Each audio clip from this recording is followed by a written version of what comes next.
என் மகா ஷோபினி. நான் கண்டநிலையிலேருந்து வரேன். பிப்ரவரி 4 என் கணவர் இறந்துட்டாங்க. அதிலிருந்து என் மகா மூச்சு விட கஷ்டப்பட்டா.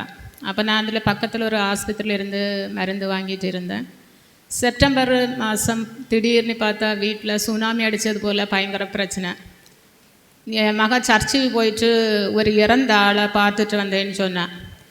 வந்து வீட்டில் வந்து அடிக்கிறது, கோவப்படுறது, அப்படி செப்டம்பரில் இருந்து நாங்கள் இந்த சர்ச்சைக்கு வாரது வரை வீட்டில் பயங்கர பிரச்சனை.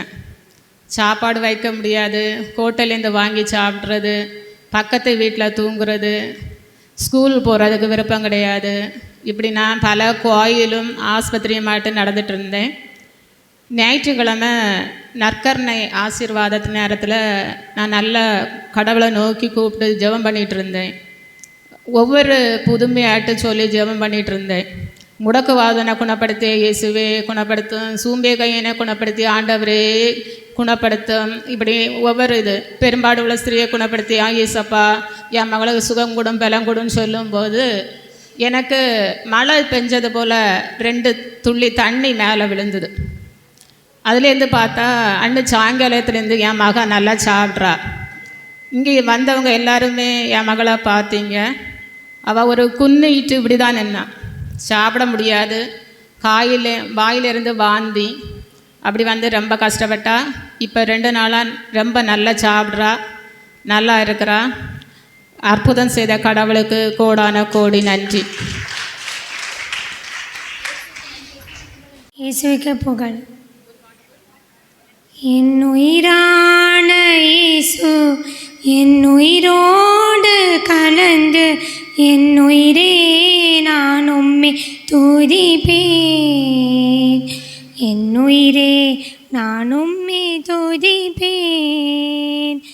என் உயிரான உயிரான உயிரான இயேசு, என் உயிரான உயிரான உயிரான இயேசு, என் உயிரான இயேசு என் உயிரோடு கலந்து, என் உயிரே நான் உம்மை துதிப்பேன், என் உயிரே நான் உம்மை துதிப்பேன்.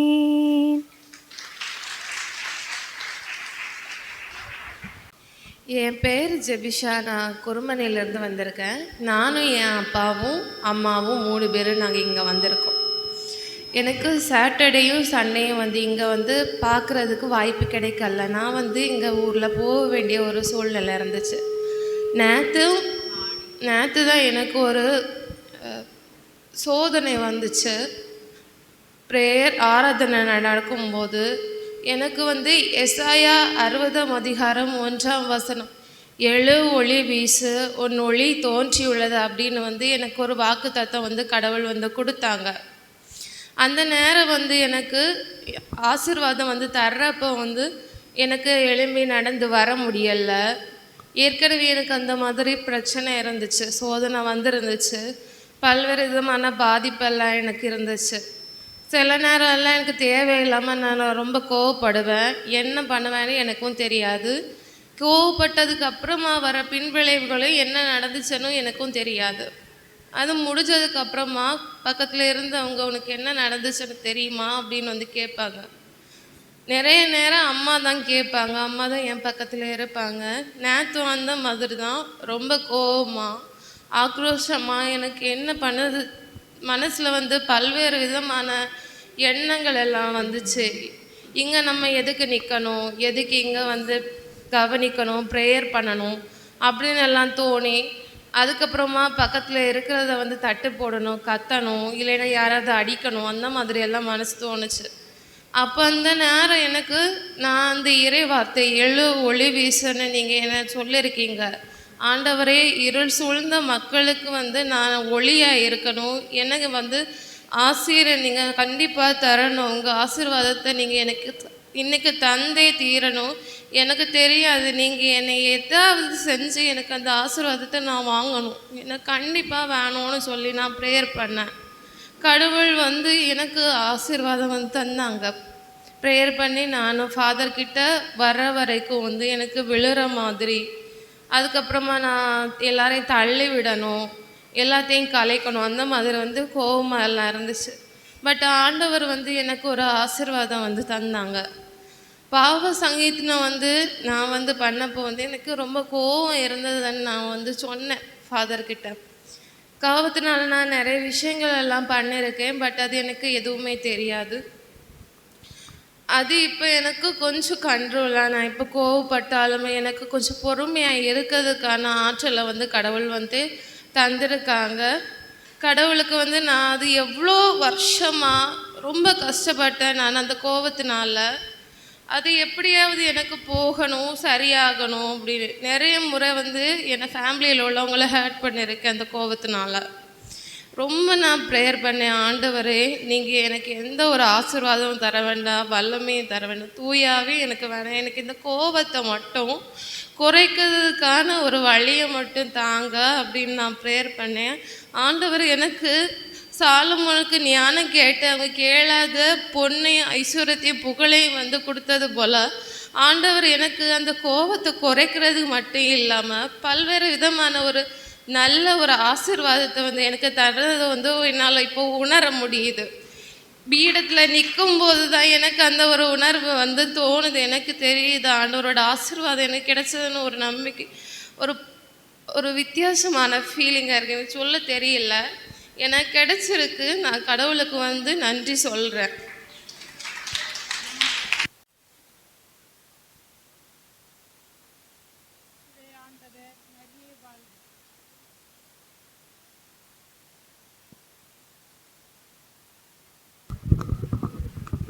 எங்கள் ஊர் வந்து மணக்குடி.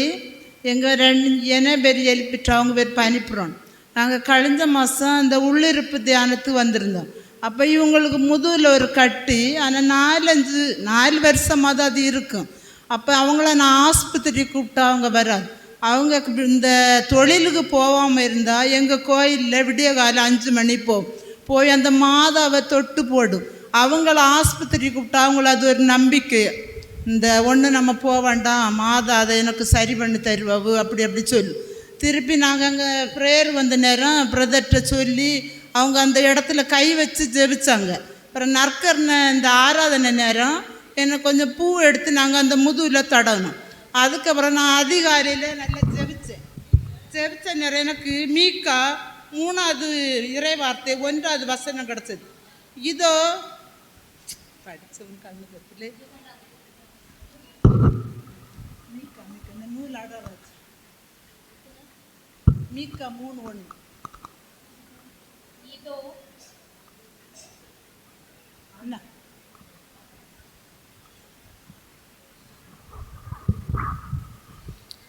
இதோ நான் என் தூதனை அனுப்புகிறேன், அவர் எனக்கு முன் வழியை ஆயத்தம் செய்வார்.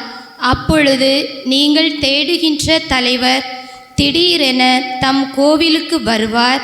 நீங்கள் ஆவலுடன் எதிர்பார்த்து இருக்கும் உடன்படிக்கையின் தூதர் இதோ வருகிறார் என்கிறார் படைகளின் ஆண்டவர். இது ஆண்டவரின் அருள்வாக்கு. வார்த்தை கிடச்சது. அடுத்த நாள் எனக்கு மருமக அவங்கள ஆஸ்பத்திரி கூட்டின்னு போய் டாக்டர் வந்து பார்த்த உடனே அவர் பீஸ் கூட வாங்கல, உங்களுக்கு ஒன்றுமே இல்லை இந்த கட்டி, நீங்கள் வீட்டுக்கு போகலாம் அப்படின்னு சொல்லி இயேசுக்கே புகழ். மரியே நாங்கள் ஒரு நாள் தொழில் முடிஞ்சிருந்தோன்னா அந்த முதல்ல கட்டி தான் பார்ப்பா. அப்பா அது முதல்ல இப்படி எங்கே அந்த தியாங்க பெருக்கப்பா தியாங்க பெருகு இருக்கப்பா. என்னத்துக்கு அறியதை ஒன்றில் விடு ஆசிரியர் போகும்போது நான் ஆசிரியர் போக மாட்டேனம்மா, நான் எனக்கு இந்த மாதா எனக்கு சுகப்பட்டு தரும். அதில் தியானத்துக்கு வர்றதுக்கு எங்களுக்கு ஒரு வாய்ப்பு கிடச்சி கழிஞ்ச மாதம். அப்புறம் பிரதர் சென்னை அவர் சின்ன ஒன்றும் இல்லை, யாருக்கு நீங்கள் மருத்துவமனையில் டெஸ்ட் பண்ணுவாங்க. அது பிறகு மருமக என்னை பைக்கை எடுத்துகிட்டு என்னை கட்டாயம் எடுத்துகிட்டு போகலாம். எப்படிதான் மாமா வந்து இதை டெஸ்ட் பண்ணி ஆகணும். அங்கே பார்த்த ஒன்றும் இல்லை, டெஸ்ட்டும் பண்ண வேண்டாம், ஒரு டீட் பண்ண தேவையில்லை, நீங்கள் போங்க. வந்தவரை வீட்டில் வந்து பார்க்குறது ஒன்றும் இல்லை, அப்படியே நார்மலாக. இப்போ இந்த கழிஞ்ச இப்போ இந்த அண்ணன் தான் நாள் நான் சார்கிட்ட சின்ன அவர் செஞ்சார், கடவுள் உங்களை ஆச்சரியிருக்காரு, ஒன்றும் இல்லை, நார்மல். கடவுள் நன்றி. மரியே வாழ். எனக்கு மகன் வந்து 13 வருஷமாக வேலைக்கு கொண்டு போகாமல் இருந்தான். அந்த நேரம் நான் இங்கே வந்து ஒவ்வொரு வரும்போதெல்லாம் நற்கனை ஆண்டவற்றை போய் அழுதுகிட்டே போவேன். அப்போ என் பிள்ளை இப்படி இருக்கானே அப்படின்னு சொல்லி அந்த நேரம் அப்போ என் பிள்ளை இந்த மாதம் 10ஆம் தேதி அவன் தொழிலுக்கு அங்கே கேரளாவில் போயிருந்தான். அங்கே போய் அவன் இறங்கின உடனே அவன் இங்கே ஊருக்கு வரணும் அப்படின்னு சொல்லி அவனுக்கு ஒரே எண்ணம். அவங்க எப்படி சொல்லி அவன் நின்று இருக்கான். தொழிலுக்கு போன பிறகு அவன் 13 வருஷம் தொழிலுக்கு போகலை. ஆனால் அவன் தொழிலுக்கு போகிறது போல உள்ள ஒன்றுமே இல்லை, நான் நல்லா இருக்கேன் அப்படின்னு என் பையன் சொல்லியிருக்கான். என் கடவுளுக்கு நான் என் அப்பாவுக்கு கோடி கோடி நன்றி சொல்லுதேன். எல்லாமே எனக்கு உடம்பு நல்லா சரியில்லாமல் இருக்குது. எனக்கு இப்போ நல்ல சுகம் கிடச்சது நான் இங்கே வந்ததுக்கு அப்புறம். என் ஆண்டவருக்கு நான் கோடி நன்றி சொல்லுதேன். எனக்கு ஊர் வந்து குறும்பனை. நானும் எனக்கு பிள்ளையும் எனக்கு கணவருமா வந்திருக்கோம் இங்கே. இங்கே இதுக்கு முன்னே வந்ததில்லை. அவங்களுக்கு ரொம்ப உடம்பு சரியில்லாமல் இருந்ததுனால எங்கள் சொந்தத்துலேருந்து அவங்க மணக்குடியிலேருந்து அவங்க 2-3 பேரை ப்ரேயருக்கு ஒரு நாள் கூட்டுட்டு வந்தாங்க.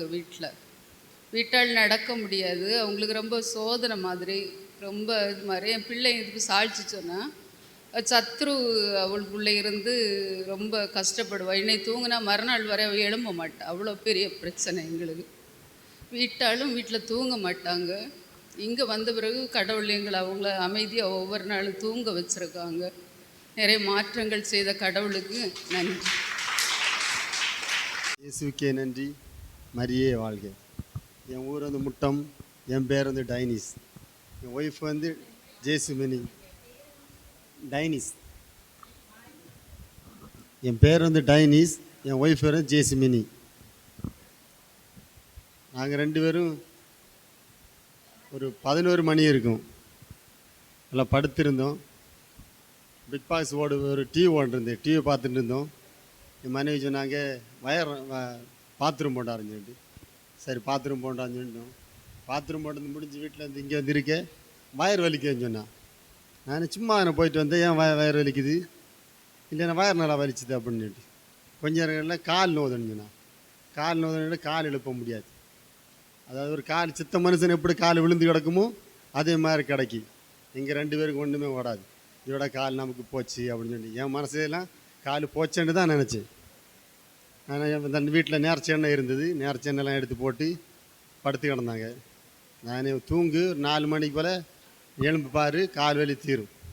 அதுக்கப்புறம் 4:30 இருக்கும். கால் எழுப்பு பார்க்குறேன் கால் அசைவாடுது. நான் இன்னும் கால் வந்துடும் அப்படின்னு சொல்லிட்டு நான் தூங்கி கிடக்கும்போது எல்லா மாதாவும் நினச்சேன். வேளாங்கண்ணி மாதா, எங்கள் வீட்டு முன்னாடி தெரியும் குருசெடி அலங்கார மாதா, அந்த மாதா கோனாங்கப்பத்தில் இருக்கி அந்த மாதா எல்லாம் நினச்சிட்டு நான் தூங்கினேன். கடைசியில் காலில் எழும்பி ஆஸ்பத்திரி போன ஸ்கேன் எடுத்து பார்த்த வர ஒன்றுமே கிடையாது. காலில் பார்த்தா என்ன ஒன்றுமே இல்லை, ஏதாவது இருந்தால் தான் எனக்கு கால் வலிச்சோம் அப்படின்னு சொல்லிட்டு சரி பார்ப்போம். இந்த டாக்டர் என்ன நாங்கள் டிஸ்சார்ஜ் பண்ணி வீட்டுக்கு போகிறோம் அப்படின்னு சொல்லிட்டு இங்கே ஒரு கரெக்டாக ஒரு வேலைக்கிழமைக்கு சில பேர் பார்க்க வந்தோம். அவங்க பார்த்துன்னு சொன்னாங்க தலையில் கை வச்சுட்டு உனக்கு ஒன்றும் வராதம்மா அப்படின்னு சொல்லிட்டு அவங்க தலையில் கை வச்சு பண்ண பிறகு தான் ப்ரேயர் பண்ண பிறகு தான் காலில் உணர்ச்சியே வந்தது. அப்போ நினச்சிட்டேன் நம்ம ஆண்டவர் நம்மளை தொட்டுட்டார். இந்த இங்கே வந்து அப்படின்னு சொன்னாங்க தியானத்து வாங்கன்னு சொன்னாங்க. சரி தியானத்துக்கு வந்தோம். தியானத்து வந்த பிறகு பாவஸ்தீர்ணம் பண்ண சொன்னாங்க. அப்போ நாங்கள் 2 பேரும் பாவஸ்தீர்ணம் பண்ணோம். விழுப்பு குணமளிக்கும் ஜெபம் நடந்தது. நான் ஆண்டவரே ஏசப்பா என் மனைவியை தொட்டு ஆசீர்வதியும், எங்கள் மனைவி நடக்கணும். அப்போ அங்கே வரும்போது என் மனைவியை செப்பை பிடிச்சி தான் மெல்ல நடந்து வந்தாங்க. ஆனால் கால் ஒழுங்காக ஊன முடியாது. அந்த குணமளிக்கும் ஜெபம் வந்த பிறகு என் மனைவி அப்படி சும்மா சாதா நடக்க இல்லாமல் கொஞ்சம் ஒரு அளவுக்கு நடந்துட்டாங்க. கோடான கோடி நன்றி ஆண்டவருக்கு. இயேசுவே உமக்கு புகழ். மரியே வாழ்க. எனக்கு வந்து 2 பொம்பளை பிள்ளைங்க. எல்லா நாளும் கோயிலுக்கு போவோம். எனக்கு வந்து ஒரு நோயுமே இருக்கையில் தொடக்கத்தில் ஒன்றுமே எனக்கு தெரியல. அப்புறமா வந்து போன மாதம் அக்டோபர் 11ஆம் தேதி இளைஞர் தியானம் நடந்துச்சு. அப்போ அந்த தியானத்துக்கு 2 பிள்ளைங்களும் வந்திருந்து 11ஆம் தேதி தொடங்கி 13ஆம் தேதி முடிஞ்சு. அப்போ 11ஆம் தேதி காலையில் ஞாயிற்றுக்கிழமை. அப்போ நான் கோயிலுக்கு போயிட்டு வரும்போது எனக்கு ஒரு மாதிரி நீர் கடுப்பு கணக்காக இருந்துச்சு. அப்போ நீர் கடுப்பு கணக்காக இருக்குதே அப்படின்னு சொல்லிட்டு உள்ள கை மருந்து எல்லாத்தையும் நாங்கள் குடித்த பிறகு எனக்கு சரியாகவே இல்லை. அப்புறமா வந்து 1:30 இருக்கும், ஞாயிற்றுக்கிழமை 1:30க்கு சூடாக இருக்கும் அப்படின்னு சொல்லிட்டு குளிச்சுக்கிட்டு படுத்தேன். படுக்கும்போது எனக்கு ஒரு பிரச்சனையுமே இல்லை. 4:30 வரைக்கும் நான் சும்மா தான் இருந்தேன். 4:30க்கு அந்த பிள்ளைங்க 5 மணிக்கு தியானம் முடிஞ்சு வீட்டுக்கு வருவாங்க அப்படின்னு சொல்லிட்டு எழும்பி காப்பி போடும்போது ஃபோன் வந்துச்சு. தியான சென்டரில் இருந்து 2 சிஸ்டர், எங்களுக்கு தெரிஞ்ச சிஸ்டரு 2 பேர் இங்கே வந்து செய்தி கொடுக்க வந்திருந்தாங்க. அந்த 2 பிள்ளைங்களும் அந்த சிஸ்டரை கூப்பிட்டான்னு சொல்லிட்டு அந்த 2 சிஸ்டரும் உங்கள் வீட்டுக்கு வருவாங்க இப்படின்னு சொல்லிட்டு சொல்லும்போது நான் சொல்கிறேன், எனக்கு இப்படி உடம்பு சரியில்லை அப்படின்னு சொல்லிட்டு சொல்லும்போது அவங்க நாங்கள் மருந்து தந்து சாப்பிடு அப்படின்னு சாப்பிட்டாலும் எனக்கு சரியாகவே இல்லை. அந்த உடனேயே அவங்க வீட்டுக்கு வந்து அந்த ஆட்டோவிலேயே நான் ஆஸ்பத்திரிக்கு போனேன். ஆஸ்பத்திரிக்கு போன பிறகும் அது போன அன்னைக்கு சரியாச்சு. அடுத்த நாளும் திருப்பியும் மோஷன் போகாமல் அந்த பிரச்சனை வந்துச்சு. திருப்பி வேறு ஆஸ்பத்திரிக்கு போனோம். வேறு ஆஸ்பத்திரியில் போன உடனே அவங்க மருந்து தந்துவிட்டு சொன்னாங்க, செவ்வாய்க்கிழமை நீங்கள் ஸ்கேன் எடுக்கிறதுக்கு வாருங்க அப்படின்னு சொல்லிட்டு. அது வரைக்கும் எனக்கு எந்த பிரச்சனையும் இல்லாமல் இருந்த பக்கம் செவ்வாய்க்கிழமை காலையில் நாங்கள் ஸ்கேன் எடுக்க போகும்போது அங்கே நீர் பைக்கும் மோஷன் பைக்கும் இடையில பெரிய கட்டி அந்த ஸ்கேன் ரிப்போர்ட்டில் வந்துச்சு. அப்போ அந்த ரிப்போர்ட்டை கொண்டு நாங்கள் நார்கோயில் ஆதித்யா ஆஸ்பத்திரிக்கு போய் அங்கே கொண்டு பார்க்கும்போது அவங்க சொன்னாங்க, உடனே நீங்கள் ஆப்ரேஷன் பண்ணணும் அப்படின்னு சொல்லிட்டு சொன்ன உடனே ஆப்ரேஷன் வியாழக்கிழமை உடனே ஆப்ரேஷன் 2 மணிக்கூர் 3 மணிக்கூர் நடக்கிற ஆப்ரேஷன் எனக்கு 1 மணிக்கூரில் நடந்துச்சு. இங்கே வந்து நாங்கள் ஜெபம் படிக்கிறதுக்கு சொல்லியிருந்தோம். சாரு எங்களுக்கு சுட்டி ஜெபம் படித்தாங்க. ஃபோனில் பரிந்துரை ஜெபம் படிச்சிருந்து சிஸ்டர் எல்லோரும் ஜெபம் படிச்சிருந்தாங்க. எல்லாருமே ஜெபம் படிச்சிருந்தாங்க. அதுக்கு இடையில் எங்கள் குடும்பங்களில் கொஞ்சம் பேர் பேசாமல் இருக்கும்போது அந்த குடும்பம் எல்லாம் சேர்ந்து சமாதானம் ஒற்றுமையும் தந்து எனக்கு நல்லபடியாக ஆப்ரேஷன் முடிஞ்சு கழிஞ்ச மாதம் ஆப்ரேஷன் முடிஞ்சு ஆஸ்பத்திரியில் இருந்து யாரே தியானத்துக்கு தான் நான் வந்தேன். வெள்ளிக்கிழமை ஆப்ரேஷன் இந்த தியானம் தொடங்குச்சு. நான் வியாழக்கிழமை எனக்கு ஆப்ரேஷன், ஞாயிற்றுக்கிழமை நான் கழிஞ்ச மாதம் ஆஸ்பத்திரியில் இருந்தே தியானத்துக்கு வந்தேன். இன்னையோட எனக்கு 1 மாதமும் 2 நாளும் தான் ஆச்சு. கடவுள் எனக்கு நல்ல சோத்தை தந்திருக்காரு. அதுக்கு கடவுளுக்கு கோடான கோடி நன்றி. ஊர் நாகர்கோவில் வெட்டுணி மேடம். நான் வந்து 2 வருஷமாக ஒரு தலை சுத்து வலது கைங்காலும் இழுத்தது. இதனால் நான் பல ஹாஸ்பிட்டலுக்கு போய் 2 ஆப்ரேஷன் என்ன நோயினே தெரியாமல் கழுத்தில் பண்ணிடுங்க. அப்புறமா செப்டம்பர் மாதம் இங்கே தியானத்துக்கு நான் வந்தேன். வந்துட்டு இன்னும் திருப்பி ஒரு ஹாஸ்பிட்டலுக்கு போனேன். போகும்போது அங்கே சொன்னாங்க, எனக்கு ஒரு வித்தியாசமான நோய், அதாவது மோட்டார் நியூரோட்டிக் டிசீஸ். இது என்னன்னா தமிழில் மூளைக்கும் முதுகு தண்டுவடத்துக்கும் வரக்கூடிய மெயின் நரம்பில் அரிப்பு ஏற்படுங்க. அதனால் இது ரொம்ப சரி பண்ண முடியாது, நீர்மண்ணும் இல்லை. ஆனால் நம்ம இயேசு பெரியவன். அதனால் நீங்கள் எல்லாரும் எனக்கு வேண்டி ஜெபம் பண்ணணும். எனது நோயை கண்டுபிடிங்க உதவி. ஏசப்பாவுக்கு நன்றி, கோடான கோடி நன்றி. இயேசுங்கே புகழ், மரியே வாழ்க. இயேசுக்கே புகழ், இயேசுக்கே நன்றி, மரியே வாழ்க. என் பேர் அக்ஷா. என் ஊர் வந்து காப்புக்காடு. நான் வந்து இங்கே ஃபஸ்ட்டு தியானம் அட்டன் பண்ணது வந்து 2010 நவம்பர், 14 வருஷத்துக்கு முன்னாடி. அப்போது ஸ்கூல் படிச்சுட்டு இருந்தேன். அப்போ நாங்கள் வந்து ரெகுலராக தியானத்துக்கு வந்துட்டு இருந்தோம். அப்போது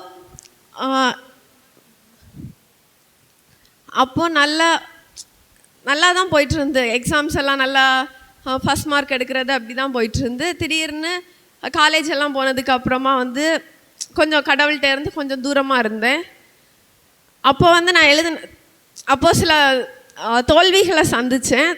திரும்ப ஏசப்பாட்ட வந்தேன், திரும்ப தியானத்துக்கு இங்கே வந்தேன்.